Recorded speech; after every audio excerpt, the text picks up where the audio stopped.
Dr. Wen, you told our producer that every time you're on air talking about coronavirus, you experience backlash over your ethnicity firsthand. Can you explain what's been happening? Sure, Anderson. This is the first time that I've talked about this because, it just hasn't seemed like something I wanted to talk about before, but important to.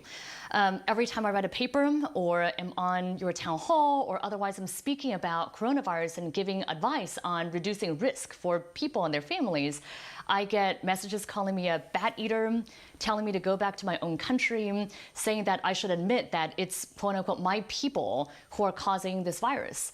And I have friends and colleagues who are Asian American doctors and nurses who patients are spitting on them and refusing to be treated by them because they are the ones who apparently are carrying this virus.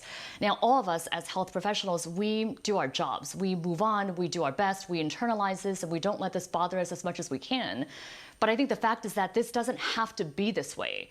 We see leaders in other countries, our own state and local leaders, many of them step up and speak out against racism and xenophobia. And really, the president of the United States should be doing the same. Does it, his words, you believe, they matter. They still matter to a lot of people. Many people are kind of numb to what the president says, but clearly, many people in this country still listen to him, and it gives license to a lot of words and behaviors that are unacceptable.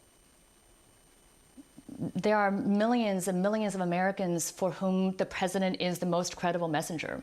And they will use his words, and unfortunately, it will impede our efforts when it comes to public health. I worry about those patients who are not following their doctors' or nurses' advice because they're Asian American.